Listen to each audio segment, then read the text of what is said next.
भगवान पूरी मथुरा को व्यवस्थित करके उज्जैन पढ़ने के लिए गए सांदीपनी गुरुकुल, और वहां सांदीपनी उपाध्याय से भगवान ने संपूर्ण वेद अध्ययन किया। वहीं पर ठाकुर जी को एक मित्र मिले, उनका नाम सुदामा, जिनकी कथा हम कल सुनेंगे। सुदामा जी महाराज से भेंट हुई।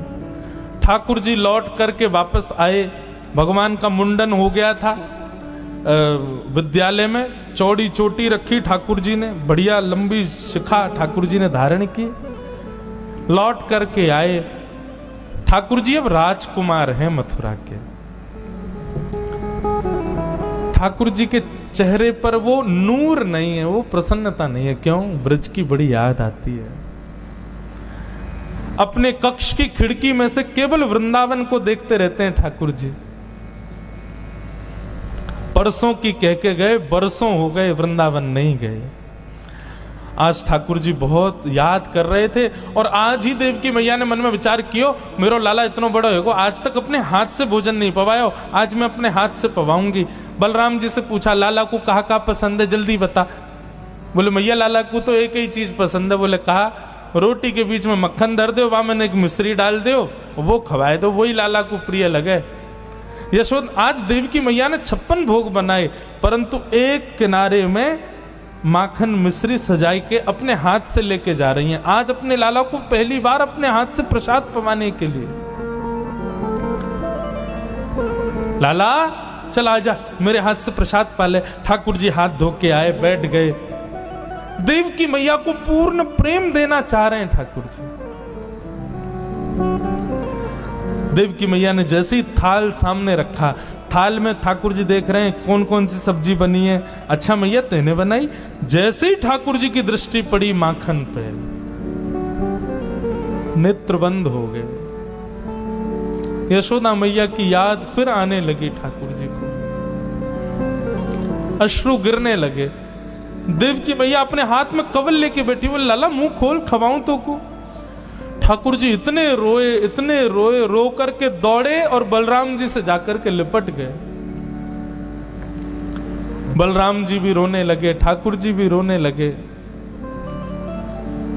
देवकी मैया भी रोने लगी। वसुदेव जी से जाके बोली, देखो ना, समझाओ कृष्ण को, बहुत रोता है।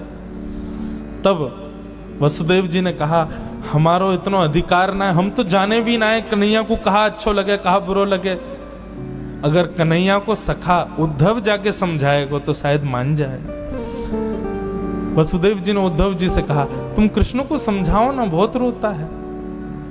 उद्धव जी महाराज कौन है बंधुओं? बृहस्पति के शिष्य हैं, बुद्धि में बहुत प्रबल हैं, ज्ञानी नाम अग्रगण्यम, यदि कह दिया जाए तो कोई अतिशयोक्ति नहीं। वृष्णी नाम प्रवरो मंत्री कृष्णस्य दैतः सखा, शिष्यो बृहस्पतिर साक्षात उद्धवो बुद्धि सत्तमा। बहुत विद्वान है उद्धव जी। उद्धव जी गए, ठाकुर जी को कक्ष में लेके अंदर से किवाड़ बंद की। ये परब्रह्म है। पूरे विश्व को ठाकुर जी आप सिखाते हैं कि चीज से डिअटैच होना सीखो, व्यक्ति किसी चीज में आसक्ति मत रखो, किसी वस्तु से आसक्त मत हो। और ये परब्रह्म की दशा देख रहा हूं मैं, जिसकी भ्रगुटी पर तीनों लोग नाचते हैं, आज वो उन गंवार ब्रजवासियों के लिए रो रहा है।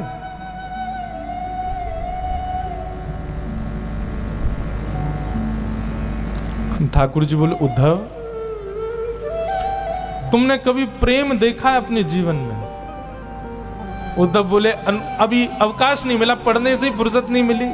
बृहस्पति के यहां इतने समय पढ़ता रहा, इन सब चीजों के लिए मुझ पर समय नहीं, और ना मैं करना चाहता। भगवान बोले, तो फिर नहीं समझ पाओगे। आसक्ति अलग बात है उद्धव। आसक्ति होती तो वृंदावन दूर नहीं है यहां से, मैं सुबह जाके शाम को आ सकता हूं। आसक्ति होती तो ब्रजवासियों के लिए भी मथुरा दूर नहीं है, वो दिन में 4 बार मुझसे मिलने आ सकते हैं। ये आसक्ति नहीं है, ये प्रेम है। यहां मिलने की भी इच्छा नहीं है, पर स्मृति है, ये आसक्ति नहीं है उद्धव। उद्धव बड़ी बड़ी बातें करने लगा तो भगवान बोले, सुन इधर आ, तुम जाके ये सब जो मुझे समझा रहे हो, ये ब्रजवासियों को समझा दोगे? उद्धव बोला, ऐसा समझाऊंगा जीवन में याद नहीं करेंगे आपको। भगवान बोले, तो फिर ठीक है, जाओ। और सुन इधर आ, अपना मोर पंख निकाल के उद्धव के मुकुट में लगा दिया, अपना पटका उतार करके उद्धव को पहना दिया, और चंदन का इत्र जो ठाकुर जी लगाते हैं वो उद्धव को लगा दिया। अब जाओ। बोले ये सब क्यों? बोले क्योंकि इसके बगैर तुम गए ना तो ब्रजवासी तुझे देखेंगे भी नहीं, इसके साथ जा वृंदावन। उद्धव जी महाराज कह के गए। भगवान बोले कब आएगा उद्धव? बोले शाम तक आ जाऊंगा। वो ठीक है, मिलते हैं फिर शाम। 6 महीना बाद लौट के आया उद्धव। 6 महीना तक भूल गया कि मैं वृंदावन में हूं। इसी को उद्धव गोपी संवाद कहते हैं।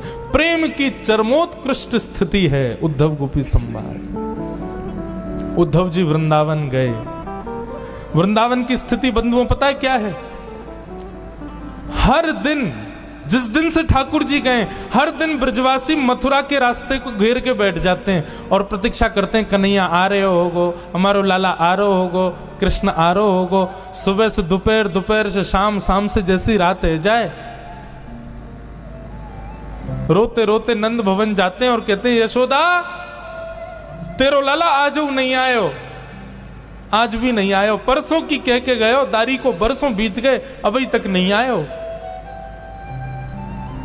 रोज का ये नियम है सब ब्रजवासियों का। बैठ जाते हैं मथुरा के मार्ग पर, लेकिन जाते नहीं है मथुरा। आज जैसे उद्धव जी का रथ आता दिखा, ओहो, रथ देखते ही मानो ब्रजवासियों के प्राण आ गए। सब दौड़ गए, बोले अरे लाला आगो, कन्हैया आगो, हमारो कन्हैया आगो, हमारो श्याम सुंदर आगो, हमारो मधुसूदन आगो। सब दौड़न लगे। बोले हम तो पहले ही जाके मिल लेंगे, लाला को गोदी में उठा लेंगे, लाला को हृदय से लगा लेंगे। ठाकुर जी का सबसे प्रिय मित्र मधुमंगल नेत्रों से आंसू गिर रहे हैं, मेरो कन्हैया आगो, मेरो लाला आगो। श्री दामा ठाकुर जी का दूसरा मित्र एक वृक्ष के नीचे थोड़ी दूर तो दौड़ा, फिर वृक्ष के नीचे बैठ गया। मधुमंगल बोलो अरे तू बैठ क्यों क्यों? ठाकुर जी आगे, हमारो लाला आगे, चलना जल्दी। श्री दामा बोलो मैं नहीं जाऊंगा यहाँ के पास, परसों की कह के गए हो, परसों बाद आ रहा है, आज यहाँ से बातें ही नहीं करूंगा। आंदे या को या तो मिलनो ही ना है मोकू, या तो मना कर दियो मेरे पास नहीं आवे। मधुमंगल बोलो तू है जा नाराज, हम तो जा रहे हैं। श्री दामा को छोड़ सब दौड़ने लगे तो श्री दामा चुपके से देखता है सब ब्रजवासी दौड़ रहे हैं। अरे ये मुझसे पहले लाला को पकड़ लेंगे, मुंह से पहले स्पर्श कर लेंगे, मुंह से पहले गले लगा लेंगे, मुंह को वो सुख नहीं मिलेगा।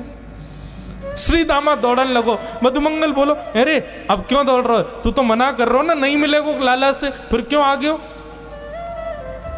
श्री दामा बोलो अरे मधुमंगल नाराज बाद में है जाऊंगा, पहले लाला को हृदय से तो लगा लो। इतनी पीड़ा, इतनी वेदना सही है बरसों तक हमने, आज लाला को अंक में तो भर लूं, एक बार गले लगा के फिर रूठ के चलो जाऊंगा, फिर नहीं मिलूंगा ऐसे। रथ बीच रास्ते में ही घेर लिया सब ब्रजवासियों ने। रथ का पर्दा हटा करके जैसे ही उद्धव जी बाहर आए, ब्रजवासियों ने उद्धव को देखा ही नहीं। ब्रजवासी सब अभी भी रथ के अंदर ही झांक रहे थे कि पर्दे के अभी ये कोई सेनापति आया है, कृष्ण अभी भीतर बैठे होंगे। सब उचक उचक के देख रहे थे। उद्धव जी बोले जय श्री कृष्ण। मधुमंगल श्री राम बोले हाँ भैया जय श्री कृष्ण, किनारे हटना तू, जल्दी खोल, लाला को बुला बाहर। उद्धव बोले और कोई नहीं है रथ में, मैं ही आया हूं, मैं कृष्ण का सखा हूं, मेरा नाम उद्धव है। श्री कृष्ण आप सबको बहुत स्मरण करते हैं, इसलिए उन्होंने मेरे द्वारा आप सबके लिए पत्र भेजा, स्मृति पत्र भेजा। जैसे ब्रजवासियों ने सुना स्मृति पत्र भेजा है,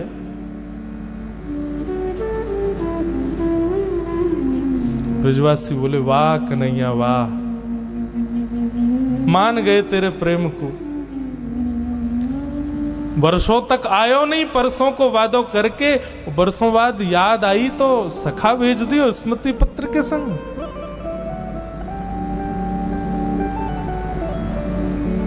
लेकिन अब किससे कहें, उद्धव से क्या कहें ब्रजवासी? मानो मधुमंगल श्रीदामा तो वहीं बैठ गए। उद्धव ने कहा क्षमा करें पर मुझे शीघ्रता है, आप ये बताएंगे कि नंदरानी यशोदा का घर कहां है? मधुमंगल बोला नदी दिख रही है, इसके किनारे किनारे चले जाओ, उस नदी का जहां उद्गम है ना वही है नंदरानी यशोदा का घर। बोले नदी का उद्गम घर से? नदी तो पहाड़ों से आती है, घर से कौन सी नदी आती है? मधुमंगल बोला तुम नहीं समझोगे। रोज कृष्ण विरह में ब्रज की गोपियां नंदरानी यशोदा आपस में मिलजुल करके कन्हैया की लीलाओं का चिंतन करती हैं, रुदन करती हैं। वर्षों से रो रही उन गोपियों के नेत्रों के अश्रु नदी बन के बह रहे हैं। उद्धव जाओ, इसका उद्गम जाए वही नंद भवन। उद्धव को पहला झटका तो वहीं लगा। उद्धव के विचार में भी नहीं था ऐसा प्रेम होगा ब्रजवासियों का। उद्धव जी महाराज गए, यशोदा मैया से मिले, गोपियां आपस में चर्चा कर रही हैं, उद्धव बैठ करके सुन रहे हैं। कोई गोपी कह रही है कल तो कन्हैया ने मेरी मटकी फोड़ दी। मैंने कही अरे लाला तेने मटकी क्यों फोड़ी? बोले तू नहा के ना आई ना, हमारे तो नवा दियो मैंने। कोई गोपी कुछ बता रही है, कोई गोपी कुछ बता रही है। सबकी बातें उद्धव सुन रहे हैं। सबके बीच में बैठी श्री जी, किशोरी जी, राधा रानी से किसी गोपी ने पूछा, बोले श्री जी हम सबके स्वप्न की बात आप सुन रही हो, आप अपने स्वप्न की भी तो बताओ, आपके स्वप्न में श्याम सुंदर कैसे आते हैं? किशोरी जी मंद मुस्का के बोले तुम बड़ी सौभाग्यशाली हो कि तुमको स्वप्न आता है, क्योंकि तुमको नींद आती है। पर जादना से कन्हैया गयो है, मेरी तो नींद ही वाक्य संग चली गई, मुझको सपने ही ना आवे। नींद ही ना आवे तो सपनों कैसे आवेगो, और सपनों ना आवे तो तुम्हें बताऊं कैसे? ये सब भाव बैठ करके उद्धव सुन रहा है। तब गोपियों ने एक गीत गाया जिसको भ्रमर गीत कहते हैं।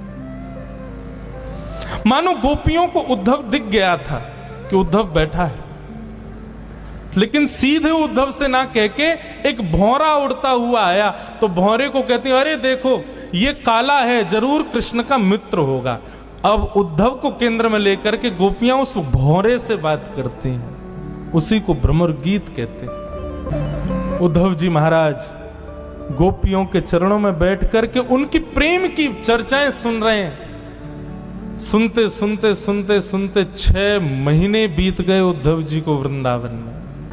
और 6 महीने बाद जब स्थिति ये हो गई कि उद्धव जी स्वयं को भी गोपी मानने लगे, स्वयं भी कृष्ण विरह में रुदन करने लगे, तब उद्धव जी को याद आया कि अरे मैं गोपी नहीं हूं, मैं उद्धव हूं। दौड़े मथुरा की ओर, भगवान के कक्ष में पहुंच गए, हाथ पकड़ लिया। उद्धव जी की दशा बिल्कुल बिगड़ चुकी थी। उद्धव जी ने हाथ पकड़ा, बोले चलो मेरे साथ। भगवान बोले उद्धव तुम तो शाम को आ रहा था भाई, 6 महीना बाद लौट के आया है, क्या हुआ? ब्रज में सब ठीक है ना? तू तो कह रहा था ब्रजवासियों को बड़ी शिक्षा दे के आऊंगा, भूल जाएंगे आपको, ऐसा ऐसा बड़ी बड़ी बातें, क्या रहेगा, कहां गया सब? उद्धव घुटनों पे गिर गया, रोने लगा, बोले नाथ क्षमा कर दो, मैंने ज्ञान से श्रेष्ठ कभी किसी को नहीं माना, पर आज मैंने समझा कि जीवन का उद्देश्य तो ये प्रेम है जो ब्रजवासी आपसे करते हैं नाथ। मैं आपसे हाथ जोड़ के प्रार्थना करता हूं, भीख मांगता हूं, मुझे बस एक बात दे दो, एक वचन दे दो। ठाकुर जी बोले क्या चाहिए बता? आप ब्रज से बाहर मत जाओ, नहीं है जरूरत महाभारत युद्ध की, नहीं है जरूरत गीता ज्ञान की, आप कहीं मत जाओ, आप ब्रज में रहो। इन ब्रजवासियों को छोड़ने को आपका अधिकार नहीं है ठाकुर जी, मर जाएंगे आपके विरह में। ये वचन दे दो मुझको, बस आप मत जाओ कहीं, मैं संभाल लूंगा सब, आप रहो वहीं पे। देवकी को मैं संभालूंगा, वसुदेव जी को मैं संभालूंगा, पूरी द्वारिका नगरी मैं बसाऊंगा, सब कार्य आपके जो है सब मैं करूंगा, पर आप इन ब्रजवासियों के पास रहो, आप इनसे दूर मत जाओ। ठाकुर जी ने हृदय से लगा लिया, कस लिया उद्धव को। बोले उद्धव तुझे पता है मैंने तुझे वृंदावन क्यों भेजा? क्योंकि तू ज्ञानी तो बहुत है लेकिन प्रेमी नहीं था, अब तू प्रेमी हो गया। सुन, नेत्र बंद कर। उद्धव जी ने नेत्र बंद किए, वो बोले अब खोल के देख। जैसे ही खोल करके देखा तो पूरा ब्रजमंडल ठाकुर जी के कक्ष में ही बैठा था। मधुमंगल, श्रीदामा, सब गोपियां सब ठाकुर जी के चारों तरफ बैठे थे। उद्धव बोला ये सब क्या हो रहा है नाथ?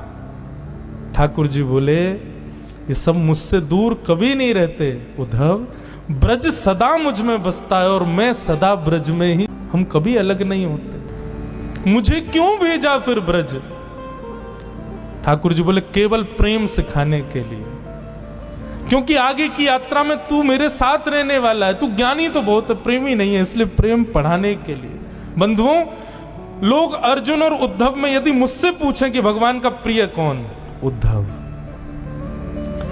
अर्जुन को तो भगवान ने पढ़ाया था महाभारत में, लेकिन उद्धव की ट्यूशन टीचर तो हमारी श्री राधा रानी है, हमारी ब्रज की गोपियां, उन्होंने पढ़ाया, ब्रजवासियों ने सिखाया उद्धव को।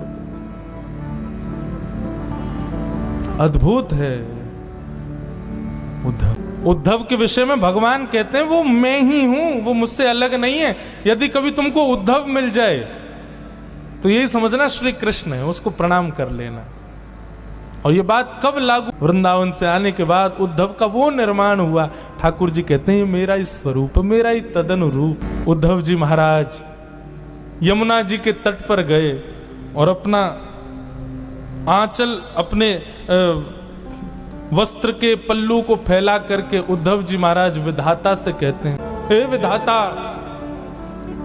आप पूरी सृष्टि को बनाते हो, आप सबके कर्म के अनुसार उसको दूसरा जन्म देते हो। ये उद्धव आपसे प्रार्थना करना चाहता है, मेरे सत्कर्मों के फलीभूत यदि आप मुझे पुनर्जन्म देना चाहते हो, मेरी एक ही इच्छा है, मेरा जप नियम तप साधन भजन सबसे मुझे एक ही वरदान चाहिए कि मुझे अगला जन्म इस वृंदावन में देना। और एक और बात, मुझे मानव मत बनाना, एक वृक्ष बनाना। और वो वृक्ष भी कोई बहुत वृहद बड़ा नहीं, छोटा सा कोई पौधा मुझे बना देना, ताकि जब जब भी हवा चले इन ब्रजवासियों की, इन प्रेमी गोपिकाओं की चरण रज उड़ उड़ करके मुझे सनाती रहे, मैं सदा उस ब्रजरज में तल्लीन रहूं नाथ। बस यही मेरी प्रार्थना है।